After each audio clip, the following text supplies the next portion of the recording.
Your home is your safe space, right? A place you're supposed to feel warm and protected, full of happy memories.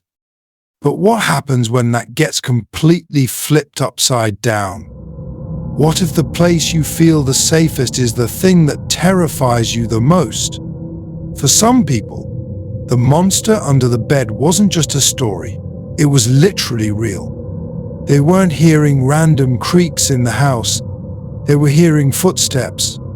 They weren't seeing shadows playing tricks on their eyes. They were seeing actual figures standing at the foot of their beds. These aren't just campfire stories.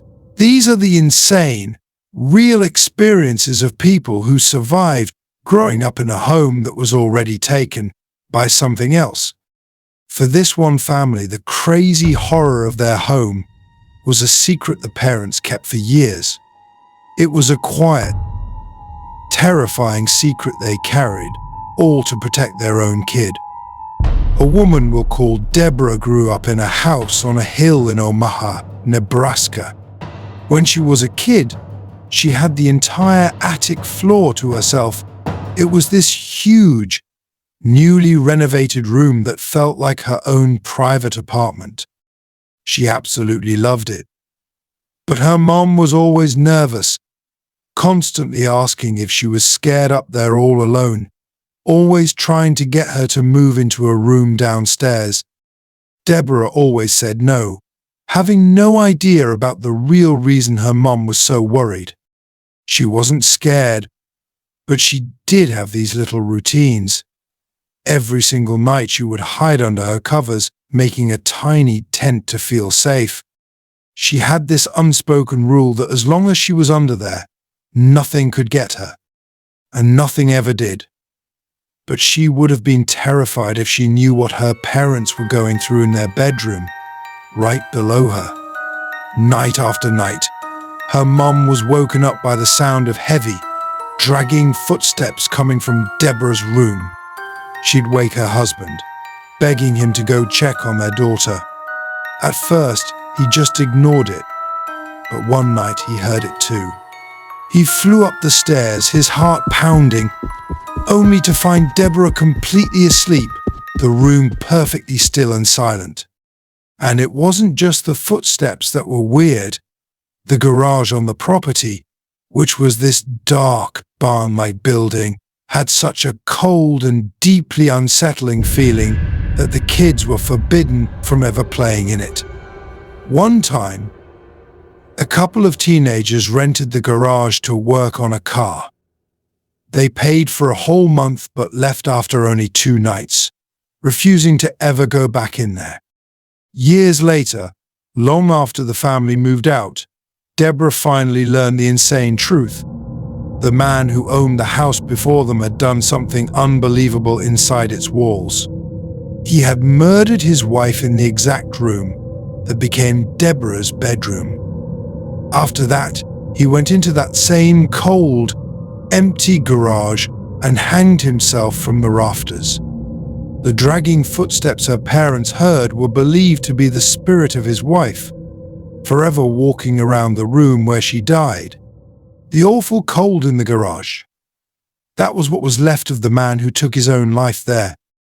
Deborah had literally slept and played in the middle of a horrible tragedy, protected only by her own childhood innocence and a thin blanket. Some hauntings are sneaky. It starts with a feeling that someone is watching you. Maybe something in your room is moved just a little bit, or you hear a noise you can almost explain. But for this family, their ghost did not stay quiet for long. It turned into something truly evil. The family had actually gotten used to the weird things happening in their house. They even gave their ghost a name and would talk to it, trying to make all the crazy stuff feel normal. That all changed one night. The mother woke up suddenly, just after 3 a.m. It wasn't a sound that woke her up. It was a terrifying feeling in her own body. A crushing weight was pressing down on her chest, so heavy she couldn't breathe. She couldn't even scream. Pure panic took over as she was lying there, completely paralyzed and pinned to her own bed. As her eyes tried to adjust to the dark, she saw it. Hovering just inches above her was a face. It wasn't human. It was a strange, shifting mass of dark energy that seemed to be laughing at her. Its expression was pure evil. The experience was so real, so terrifying, that it completely destroyed the family's casual relationship with their ghost. This wasn't some harmless spirit. This was an intelligent, evil thing that could physically hurt them. That feeling of being watched was no longer just a weird thing about the house. It was a threat. The crushing weight on her chest was a clear message. They were not alone, and whatever was in their home could do a lot more than just make noise. It could show its power in the most terrifying way you can imagine, leaving behind a scar that would never, ever go away. Sometimes, the scariest things that happen are the shortest. You don't need to see a full ghost or have things fly across the room. All it takes is one, single, clear voice when nobody is there to completely mess you up. That's exactly what happened to this person during a simple, late-night chore. He was just a kid, and the house was completely silent. Everyone else was asleep. He was walking down the long hallway of his home, and all he was trying to do was shut the porch door that someone had left open. It was a simple task he'd probably done 100 times. As he reached for the handle, a voice cut through the silence. It was crystal clear, desperate, and it sounded like it was right on the other side of the screen door. "Wait, no, no, no," it begged.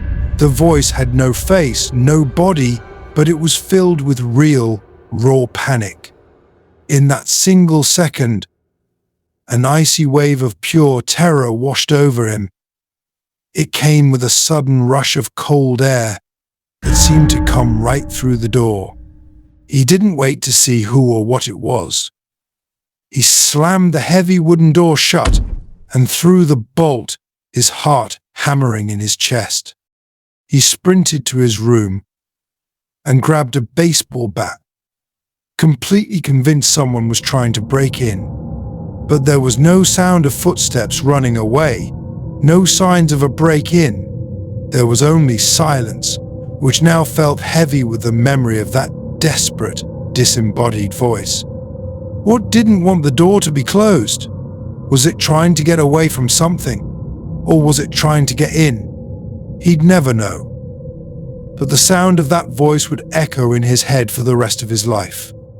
You might not believe it, but these experiences happen way more than you think. For every famous haunting you see on the news, there are thousands of untold stories just like these, hidden behind the doors of totally normal-looking houses.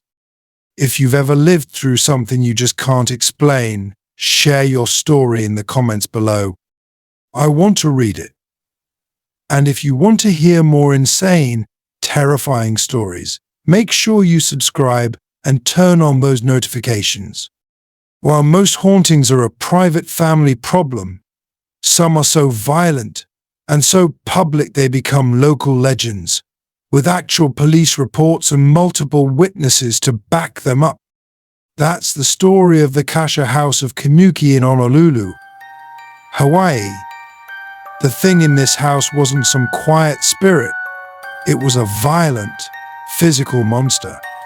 The legend is connected to a kasha, a creature from Japanese folklore that's described as a demonic, cat-like monster that eats human corpses. The terror in this Honolulu house became a public issue on a summer night in 1942. Police were called to the home after neighbors heard horrible screaming and thought a violent crime was happening. When the cops got there, they found a mother desperately trying to fight off an invisible attacker that was hurting her children. The officers themselves saw the children being physically thrown around the room by a force that nobody could see. Decades later, in 1972, the creature seemed to attack again in the same area. Police got another frantic call, this time from a group of young women renting a house who said they heard strange noises and felt like they were being touched. They decided to leave and drive to a relative's house, and even asked a police officer to follow them to make sure they were safe. As they were driving, everything went insane. The girl in the passenger seat started fighting an attacker, and it looked like she was being strangled by invisible hands. The officer, who was following them, pulled over to help. As he reached into the girl's car, he felt a strong, calloused hand grab and twist his arm, even though nothing was there. When he tried to put the hysterical girl into his patrol car, the engine mysteriously died. It was only after she was taken out of his car that the car would start again. The Kasha of Kaimuki wasn't just haunting a house. It was an aggressive monster that could apparently follow and attack its victims, leaving even the police shaken and totally powerless.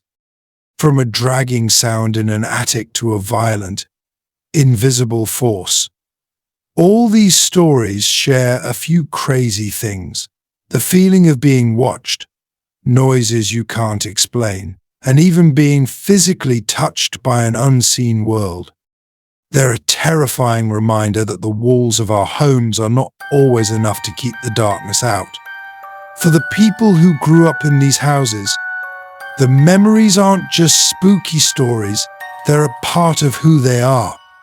They carry with them the constant, insane knowledge that we might not always be alone. So what really happened in these homes? Are they just echoes of a tragic past, or is it something more? That's the question we're all left to think about, long after the lights go out.